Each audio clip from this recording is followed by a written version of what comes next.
What's happening? I'm Stanton Moore. I'm Ash Soan. And we're about to walk into Atomic Records here in Burbank, California, and check out some records. Some vinyl, hopefully. Yeah.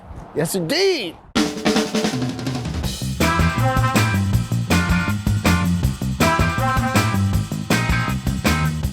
You know about gong? An enormous gong on the front. Right? In case you're wondering what the band is all about. But we would listen to some gong records. Are they still around or not? No. No, they're not around. What band? That's a good question. I don't think so. They were like 70s. Gong and not forgotten. Put on pong. So my dentist used to play Devo like all day long, and you'd go in, and it's sort of in the background. And I went in for something a little bit slightly painful work, and one of the tracks was just someone screaming. That was as far as I could tell. That was the tune, which made it. Sort of make you really nice and relaxed in the chair.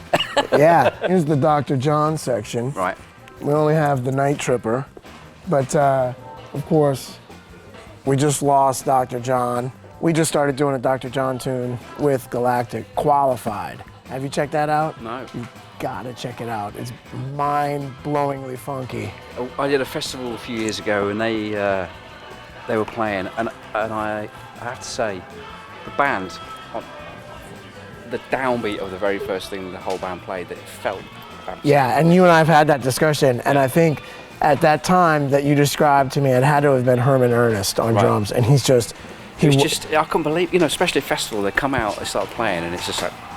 Yeah, just immediate pocket. Herman was a Mack truck of groove. Herman Ernest, he was the drummer that played on Lady Marmalade. Oh yeah. So he played a lot of sessions with Alan Toussaint, and you were asking me about Classic Studios in New Orleans. Yeah. So Alan Toussaint had his own studio called Sea Saint Studios. Right. And it was in Gentilly, and unfortunately it flooded during the storm. But Herman Ernest was one of the drummers who went in there and recorded a lot, did a lot of session work in there. I think he was probably the drummer with Dr. John at the time, but he was the drummer on a lot of hits that came out of New Orleans. Yeah. There's probably some records in here that you've played on. So, point those out too. You'll be like, I'm on that one, I'm on that one. I'm on this one. Yeah. Yeah. My hair was a bit longer.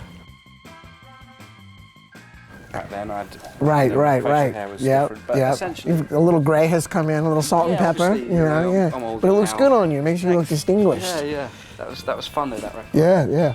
I love that fill you played, man, when you were on top of the roof. Exactly. I've watched that though. Let It Be a few times because that's one of the video performances where you can actually see him playing some of the classic Ringo fills, and you can see how he's sticking it. So people talk about him leading left hand. He's lefty, yeah. Yeah, but really, he's just doing a lot of, and it makes sense. Right? Yeah. And when you start doing it that way, it's like, oh my goodness. Yeah, exactly. I mean, the parts that he played for those songs were so musical and fit the music so impeccably well. Could you imagine going back in, taking those drums out, and then having somebody else play that? Yeah. What I always like is when people go, "Oh, he's rubbish," and then you go, "Can you pick one of the Beatles songs and play what he played?" And then you start realizing actually it's much trickier than you think. It's brilliant, and it's so organic and beautiful and human. Yeah. And so fitting for what they were doing. Yeah. And I'm a huge Ringo fan. Love Ringo. Peace and love. Yes, indeed.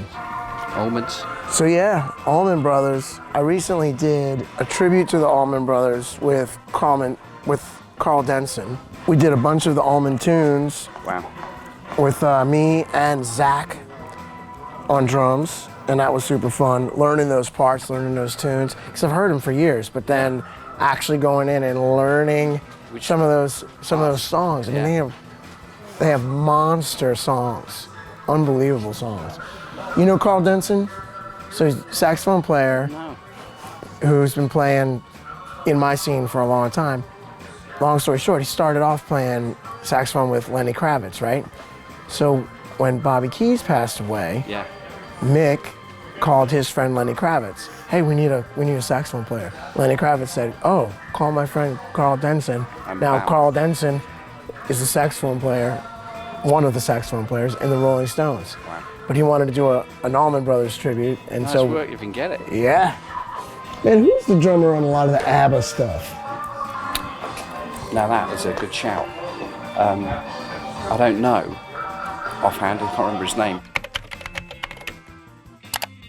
But apparently, no crashes.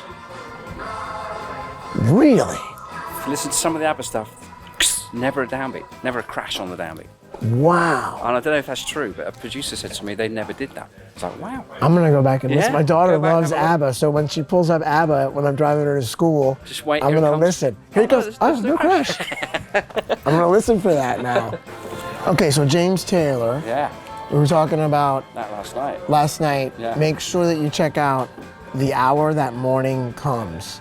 So anybody who's watching this, the Rick Marotta drum track, to me, it's one of the, Blew my mind last night, I have to say. yeah. That's killer. It's unbelievable. It's like a soundscape. It's like the most musical, and he claims that it's a pattern, but it's just a very long pattern. Yeah. But to me, it sounds very almost through composed. But Yeah. Steve Gadd will very openly say Rick Marotta was playing Gadd before Gadd. Gadd, yes. And that James Taylor song, The Hour That Morning Comes, Check it. is an absolute demonstration of that. It's a tour de force. Yeah. Check it out and you're like, oh my God. I mean, like when you played it to me last night, you'd immediately say, that's Steve. Yeah, but Steve will tell you no. I lifted a lot of my ideas from Rick Marotta. I've been telling people that for years. So it's British band 10cc. Yeah. So Godley and Cream. So this man is a good friend of mine, Lol Cream, and Kevin Godley's the drummer. So they were in 10cc together, and they left together and created this band, and then very quickly had a hit over here, and then went on to film all the videos for 80s pop bands. As MTV exploded, they went from being in a band to being video producers, and that was a very successful sort of career. Yeah. And they're still making music. I still play with Lol. Fabulous. Richie Hayward, Richie. monster. Did you see him? Oh yeah, I did get to see Richie, and I did get to meet him and talk to him a little bit. And of course, he was very inspired by a lot of the New Orleans stuff. So we had a lot to talk about. But yeah, he was a beautiful cat. Where man. was he from? He was. Edit this out. That's a good question. Right. We'll find out. He's got a southern. Oh yeah, they were definitely into the whole New Orleans thing. Speaking of classic drummers, Yeah. one of our favorites, Another fave. one of my favorites, Yeah. Charlie Watts. So I recently got to go see the Stones and meet Charlie. Just being in his presence, I felt grounded, and because he's such a gentleman and such a centered guy, that just being his energy. I got to go up on stage Where and was see his that? drums. It was in New Orleans. Was it? So then they were there for a few days, and Yeah. and then I got to go to Preservation Hall and meet him over there and introduce him to Shannon Powell, and it was beautiful, man. He's such a beautiful dude. And his drum tech Don McCauley reached out to me.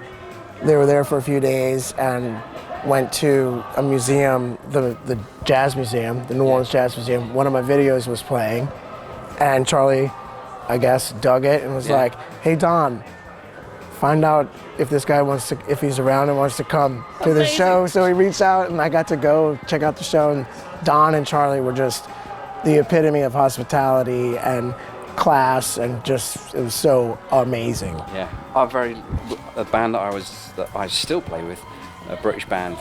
We supported the Stones, opened for the Stones, and a couple of times, but I didn't meet him. Met Ronnie, but I didn't meet Charlie, so I was kind of feeling, bummer. It's pretty slightly disappointing. But then years later, I was walking up to South Kensington in London to get on the tube, and then there's this guy walking across with immaculately dressed, and I realised pretty quickly it's Charlie Watts. I'm like, wow, so do I just let him walk past and that's it, or do I say something? I'm like, and I just went, Charlie. He went, yeah. And he stopped, and he came over and he goes, shook my hand, he goes, you play drums? I said, yeah. He goes, yeah. Drummers always recognise me in the street, blah, blah, blah. I said, look, I don't expect you to remember, but I was in this band and we supported you a couple of times a few years ago. And he went, was it good? I was like, yeah, it was really, really good. He goes, what's the name of the band then? And I said, we're called Delamitri. And he went, yeah, you're right, I don't remember.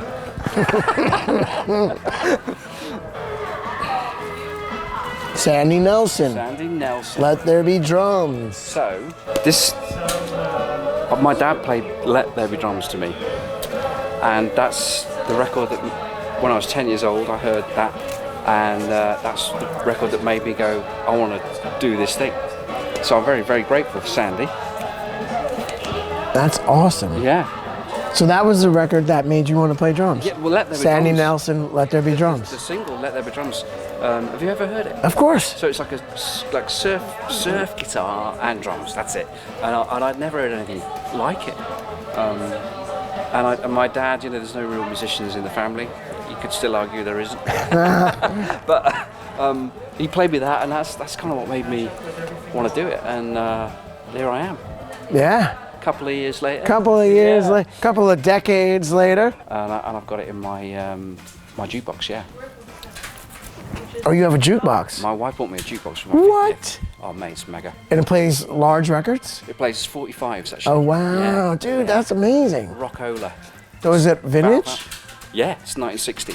That's cool. Valve amp in the corner, and it's a beautiful. Where is that in your studio, or is that? Well, she thought maybe I should put it in my studio, but then I thought it's just not going to get used. Yeah. So we put it in the living room, and the kids jump around, and they get to see, because it's obviously completely mechanical process, and then explaining to my 7-year-old that there's a little needle and there's all these little grooves. And that's what makes the music. It's amazing. That's incredible. Now you got me wanting to do that. That's such a cool. beautiful thing. So yeah, closing out here in Atomic Records in Burbank, California. This is a great record shop. And if you don't get to record shops enough, we can't recommend that highly enough. Everybody listens to music on their devices, but you and I grew up coming to record stores. Absolutely. And if you look, just the artwork alone, it's worth coming in if you look at the walls. Yeah. And you can come here and talk to the staff, talk to the people, and you can learn so much about music. Yeah. Oh, what is this playing now? Oh, this is, and I'll tell you what it is. Yeah. And then, well, if you like that, you should check out this record and this record. And I've learned so much about music that way. And you're going to meet music people. Yeah. Up and down the aisles. Yeah, you are. Absolutely. Yeah. So for anybody watching this, make sure that you support your local independent record stores, because they need the help and support, and you will learn a lot about music. So we got to get back to Zildjian Live. You got a sound check. Yes, I do. Nice. Yes, indeed.